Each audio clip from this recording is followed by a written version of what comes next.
জাহান্নামে এমন এক কঠিন কঠিন শাস্তি দেওয়া হবে। তবে বিশেষ করে আজকে যারা জালসার মাহফিল ছেড়ে দিয়ে রাস্তায় যুবতী যুবতী আমার মেয়ের মতো, যুবতী যুবতী আমার বোনের মতো, যুবতী যুবতী আমার ভাবির মতো, তারা জালসার মেন জায়গায় না থেকে তারা রাস্তায় শুধু এমনি করে চলে। ওরে আমার যুবতী মেয়েরা, ওগো আমার যুবতী বোনেরা, রে আমার ভাবিরা, জালসার নাম করে এসে দোকানে আড্ডা মারো। শোনো ওই জাহান্নামের শাস্তি। যারা রাস্তায় আড্ডা মেরে বেড়ায়, যারা রাস্তায় বেহায়া বেপরদা হয়ে চলে, যারা অঙ্গ প্রত্যঙ্গের হেফাজত করে না, কেন আমার আল্লাহ তো বলেছেন আল্লাযীনাহুম লিফুরুজিহিম হাফিজুন। রে বিশ্ব জগতের নর নারীরা, তোমরা তোমাদের শরম গায়ের হেফাজত করো, তোমরা তোমাদের গুপ্তঙ্গের হেফাজত করো।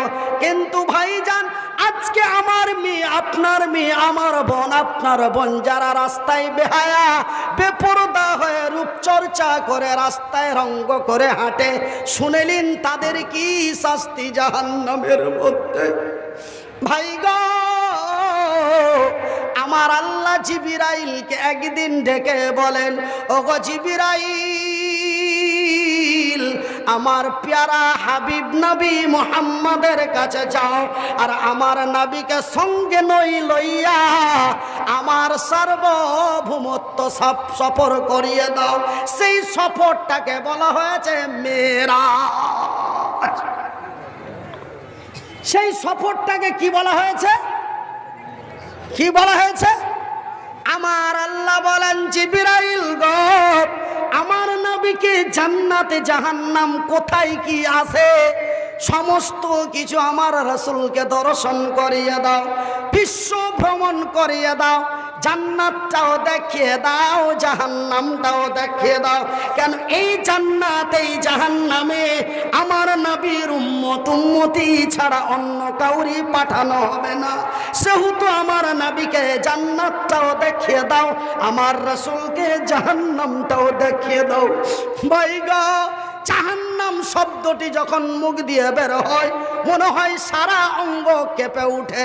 বন্ধুরে, আমার রাসূলকে যখন জাহান্নাম দেখাতে নিয়ে গেলেন, যখন জাহান্নাম দেখাতে নিয়ে যায়, জাহান্নামের কাছাকাছি যাওয়াতে দেখতে পাওয়া গেল, শুনতে পাওয়া গেল, জাহান্নামের ভিতর থেকে বিকট বিকট আওয়াজ বের হয়। সেই আওয়াজ কোনো গাধার নয়, সেই আওয়াজ কোনো ঘোড়ার নয়, সেই আওয়াজ কোনো উটের নয়, সেই আওয়াজ কোন পুরুষের নয়। জাহান্নামের ভিতর থেকে যে আওয়াজ বেরিয়ে আসছে, সেই আওয়াজ যেন মহিলাদের আওয়াজ। জাহান্নামের ভিতর থেকে যেই বিকট আওয়াজ বেরিয়ে আসছে, রাসূলের কানের মধ্যে যে আওয়াজটা লাগলো, সেগুলো যেন যুবতী সুন্দরী রমণীদের আওয়াজ। ভাই গো, সেই আওয়াজটা কিসের আওয়াজ? তাদের লোহার হাতুড়ি দিয়ে পিটাচ্ছে তার আওয়াজ নাকি? না না না না।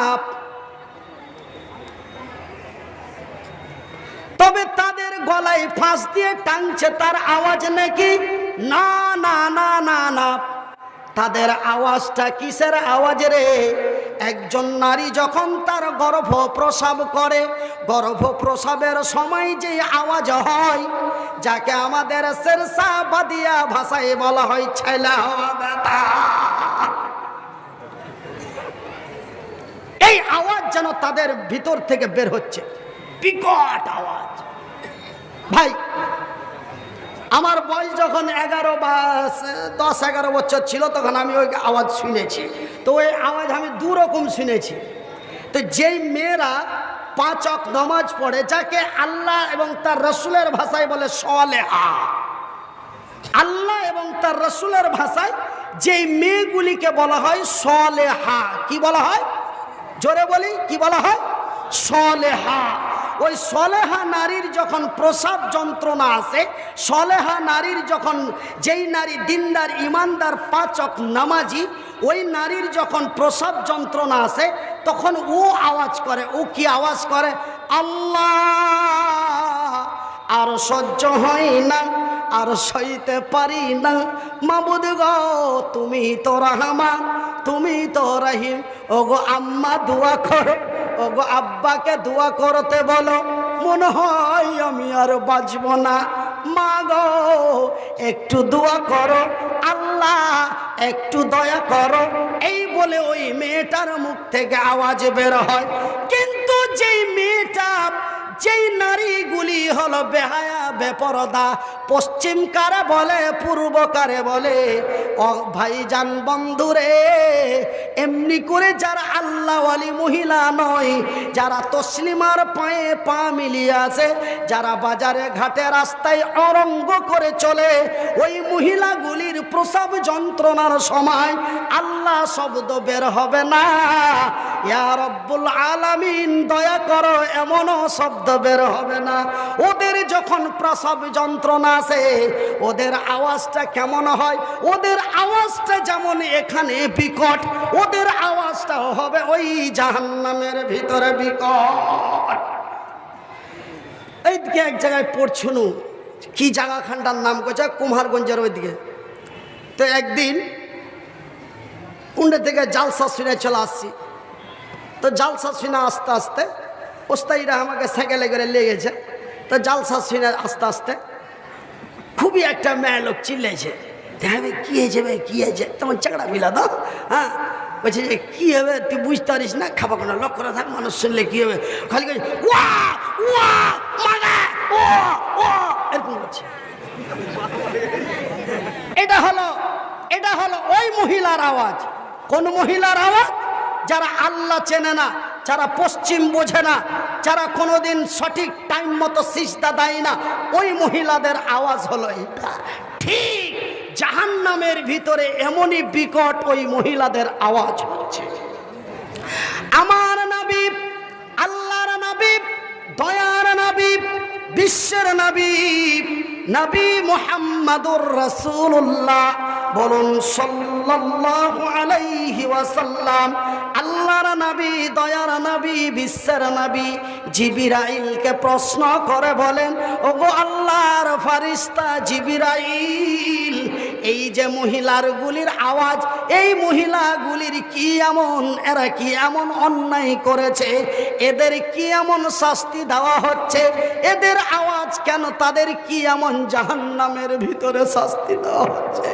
রসুল ভাইজান জিবরাইল উত্তর দিয়ে বললেন, নবী গো, এই মহিলাগুলি ওই মহিলা, এই মেয়েগুলি ওই মেয়ে, এই নারীগুলি ওই নারী, যারা আল্লাহর জমিনে বেহায়া বেপরদা হয়ে চলেছে, যারা নিজের অঙ্গ প্রত্যঙ্গের হেফাজত করে নাই, যারা দেওর ভাসুর মানে নাই, যারা পর পুরুষ বলে কোনো লজ্জাবোধ করে নাই, ওই রাস্তা দিয়ে রঙ্গ করে হেঁটে গেছে, আর রহিমের মিজাজটা খারাপ হয়েছে, এমনি ভাবে রাস্তায় চলেছে যেন বয়স্ক থেকে নিয়ে তরুণ পর্যন্ত তার দিকে বারবার ফিরে তাকিয়েছে। সহ্য না করতে পেরে কিছু বদমাস ছেলে বলেছে, চলে গেল বে, চলে গেল। বলে কি গেল? বলে মাল গেল। এই মেয়েগুলি কোন মেয়েগুলি? এই মেয়েগুলি যারা রঙ্গ করে বেহায়া বেপরদা হয়ে, আব্দুর রহমান যখন তার বউ নিয়ে হরিশ্চন্দ্রপুর যায়, আমার বুকটা ফাইটা যায়, আমার মনটা ফাইটা যায়। আব্দুর রহমান এমনই কিভাবে তার বউ নিয়ে যায় যে আমার ফাইটা যায়। বন্ধুরে, এখানে আরো স্পষ্ট কথা রয়েছে, আরো খুলে কথা বলা হয়েছে। ওই যে মেয়েটা আমার মেয়ে, আপনার মেয়ে কেন, আমার ঘরেও যুবতী মেয়ে আছে, আপনার ঘরেও যুবতী মেয়ে আছে, আমার ঘরেও যুবতী বোন আছে, আপনার ঘরেও যুবতী বোন আছে। আপনার বোনগুলি যেন আমারই বোন, আপনার মেয়েগুলি যেন আমারই মেয়ে। রে আমার আব্বা জান মায়েরা, রে আমার ভাই এবং বোনেরা, তোমরাই যেন বড় মূল্যবান জাতি। রে আমার মায়েরা, মহান আল্লাহ তোমাদের নারী জাতি হিসাবে তৈরি করেছে, আর তোমাদের পায়ের দিয়েছে, আমাদের জান্নাত করেছে। মা গো, আমি জানো তোমাদেরই ভাই, তোমরা জানো আমারই বোন। রাস্তা পথে ঘাটে বাজারে এখানে ওখানে যেখানেই যাবে মায়ের ইজ্জত নিয়ে যাবে, মায়ের সম্মান নিয়ে যাবে। আমার আল্লাহ তোমার ইহকাল পরকাল কল্যাণ করবে, এটা আমি মনিরুদ্দিন আমার কলম দিয়ে লিখে দিলাম। ভাই গো, ওই জাহান্নামী মেয়েগুলিকে দেখা যায়, ওই যে যারা রূপচর্চা মেকআপ করে রাস্তায় বেহায়া হয়ে চলেছিল, ওই মেয়েগুলিকে জাহান্নামের ভিতরে যে দেখা যায়, জাহান্নামের কাছাকাছি যে দেখা যায়, ওই মেয়েগুলির গর্ভের ভিতরে, ওই বেহায়া নারীগুলির পেটের ভিতরে যেমন বাথরুমের ট্যাঙ্কির ভিতরে পোকাগুলি কিলবিল কিলবিল কিলবিল করে, এত হাজার হাজার লক্ষ লক্ষ পোকা, সেই পোকাগুলি যেমন গুণে শেষ করা যাবে না, ওই বেহায়া নারীগুলির পেটের ভিতরে এতগুলি বাচ্চা তার কিলবিল কিলবিল কিলবিল করে, সেই বাচ্চাগুলি যেন গুণে শেষ করা যাবে না। একটু বিশেষ ঘটনা, এই মহিলা ফ্যামিলিতে একটি ছোট বাচ্চা কাঁদছে, একজন নিয়ে আসে দক্ষিণ সাইডে, কারো যদি হারিয়ে থাকে ওখানে যে একটা বাচ্চাটা কাঁদছে। ভাইজান বন্ধুরা, আরে আমার আম্মাজান পরদা নাসিম বোনেরা, ওই গর্ভবতী নারীগুলির পেটের ভিতরে যেন পায়খানার ট্যাঙ্কির পোকার মতো তাদের পেটের ভিতরে বাচ্চা কিলবিল কিলবিল করে। এতগুলি কেন বাচ্চা দেখা যায়, এতগুলি কেন বাচ্চা দেখা যায়? ভাইজান, ওই মেয়েটি 12 বছর যুবতী, 12 বছর বয়সে পূর্ণ যুবতী হওয়ার পরে তার 32 বছর বয়স পর্যন্ত বেঁচে ছিল, 40 বছর পর্যন্ত বয়স বেঁচে ছিল। দিকে দিয়ে কাবা রক্ষা করেছে। এই খোপাকাঠি, এই ইসলামপুর খোপাকাঠির হেফজুল কোরআন আল্লাহ ঠিকাবে, জোরে বলি ইনশাআল্লাহ। আমি যখন হরিশ্চন্দ্রপুরে এতিমখানা খুললাম, বলছে কয়দিন চলবে? কিছুদিন পরেই বন্ধ হয়ে যাবে। একে তো সব দেখার লেগে নিয়ে গেছে, এর মার্কেট কয়দিন হবে? 2 থেকে 3 বছর। এক যুগ পার করে দ্বিতীয় যুগে চলছি, বলি আলহামদুলিল্লাহ। 12 বছরে এক যুগ, মালের গাড়ি রানিং চলছে 14 বছর প্লাস। একটু ডাউনে যায়নি, আল্লাহর দয়ায় আপনাদের দোয়ায় মার্কেট হাই লেভেলে উপরে আছে। এবার মালের রেট বাড়িয়েছি রাজ্যের বাইরে 51,000, তবুও ডেট দিতে পারি না, জোরে বলি আলহামদুলিল্লাহ। এটা আমার আল্লাহরই দান, জোরে বলি আলহামদুলিল্লাহ। ওরাও বলে লকডাউনে বেকার, আমি বললাম লকডাউন হয়ে তেলের দাম, পেট্রোলে হয়েছে ডিজেলের দাম। বিমানে আগে পাশাপাশি এক সাইডে 3টে সিটেই প্যাসেঞ্জার নিত, এখন মিডিলে 2টো করে সিট বাদ দিয়ে প্যাসেঞ্জার, বিমানের ভাড়া ডবল হয়েছে, সেহেতু আমার মালও লাগবে ডবল। তবে লকডাউনে আপনারাও মরেছেন, লকডাউনে আমিও মরেছি, কেউ ভালো নয়। ভাইজান, আল্লাহর রসুলের মাদ্রাসা আল্লাহ চালাবে। এই টাকা দেওয়া দেখে আপনারা সুরসুর করে উঠবেন না, প্লিজ রিকোয়েস্ট করে বলছি। আমি আজকে আপনাদের কাছে টাকা চাইবো না, যদি আপনাদের মনে হয় স্বেচ্ছায় দিবেন, না হলে দিবেন না। এই মাওলানাকে আমি বলেছি, টাকা আমাকে দিয়েছে, আমি চুপ করে থুয়ে দিয়েছি, আমি ওনার কথায় গুরুত্ব দিইনি। কিন্তু আপনারা দেওয়া দেখি উঠাউঠি চালু করেছেন। একটু ধৈর্য ধরুন, কথাটা শুনেলেন। এই জাহান্নামীরা তাদের আওয়াজ সহ্য না করতে পেরে, ওই যে ভাই দলের মধ্যে মাছ ধরে, ওখানটাকে কি কয় যে দলের মধ্যে মাছ ধরে নিয়ে নি করে ঘুরায়, তখন ওর আঁকুড়াতে মাছ লেগে যায়, ওখানটা কি কয়?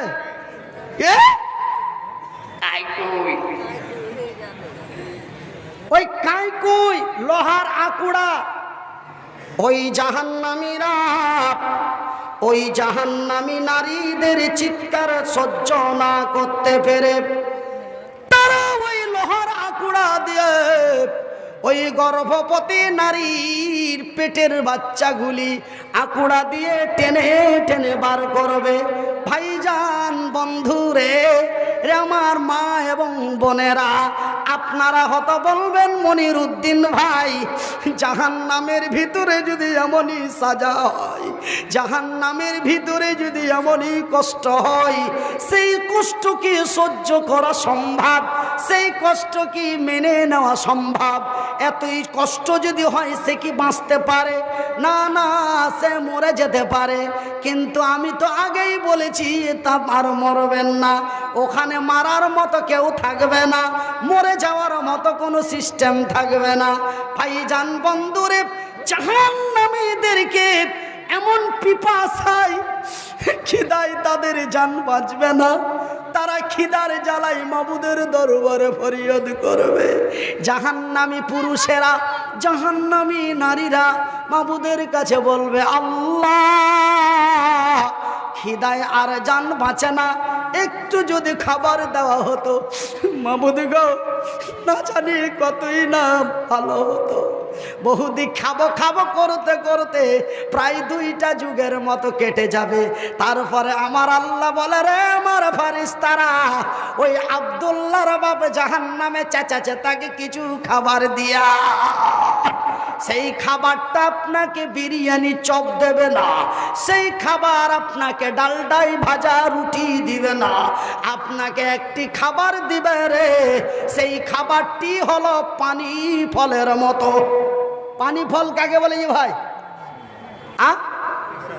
সিংহড়া।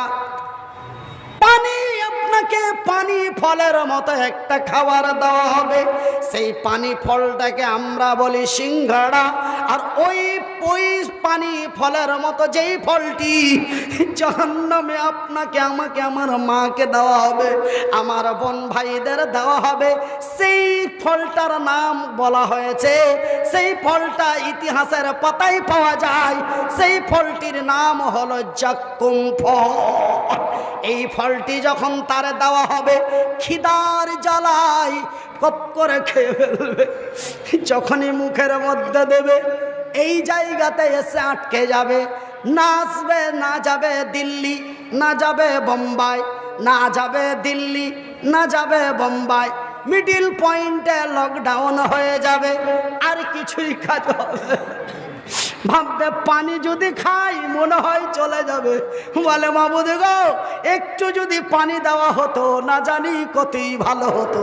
এমন পানি পানি করতে করতে বহুদিন কেটে যাবে, শেষের বেলায় পানি দেওয়া হবে, সেটা পানি নয় রে, সেটা পানি নয় রে। সরষা যেমন মিলের হলারে সরষা দিলে যেমন অন্য জায়গা দিয়ে তেল বের হয়, জাহান্নামীরা যেখানে পুড়বে জ্বলবে, তাদের পুজ রক্ত হাড্ডিগুলি গলে গলে গলে গলে একটি নহরের মতো বেরিয়ে যাবে। ভাইগা, ওই নহর দিয়ে বেরিয়ে বেরিয়ে যাবে ফুটান্ত ওই চিনির সেরার মতো টকবগ টকবগ করে ফুলবে। লোহার এক গিলাস দিয়ে তারে তুলে দেওয়া হবে। যখন পিপাসার কারণে ওই পানি সে রক্ত পুজ যখন খেতে যাবে, গরমের ঠেলায় নাড়ি ভুড়ি বেরিয়ে চলে যাবে, সহ্য করতে পারবে না, বলবে আল্লাহ আর বাঁচতে আর পারি না, মাবুদ গো ক্ষমা করো, আর না হলে মৃত্যু করো, ক্ষমা করো, আর না হলে মরণ দাও। আমার আল্লাহ বলে, এই শাট আপ, আমি মনির উদ্দিনের মতো বেঈমান না, আমি আব্দুল্লাহর মতো বেঈমান না, আমি তোফাজ্জুলের মতো বেঈমান না, আমি রহিমের মতো মুনাফিক না, আমি আল্লাহ যাহা বলি তাহাই করি। কেন মনির উদ্দিন বলে একরকম চলে আর এক রকম। মনির উদ্দিনের কথার সাথে কাজের মিল নেই, কাজের সাথে কথার মিল নেই, কিন্তু আমি আল্লাহ বলি যাহা করি তাহা। তোরা কি এই মৌলানার মুখে শুনিস নাই? তোরা কি আব্দুল রাজ্জাকের মুখে শুনিস নাই? তোমরা কি মনির উদ্দিন তোদের কি চিৎকার করে বলেন নাই? সেই দিন আমি বহুদিন পূর্বেই আমার পবিত্র কোরআন দ্বারায় আমার রাসূলের কাছে সংবাদ দিয়ে দিয়েছি। আমার রাসূল বিশ্ববাসীকে বলে দিয়েছে। সেই দিনের কথা কি ভুলে গেছি? কেন আমি তো বলি যাহা করি তাহা সেই দিন তো আমি বলে দিয়েছি।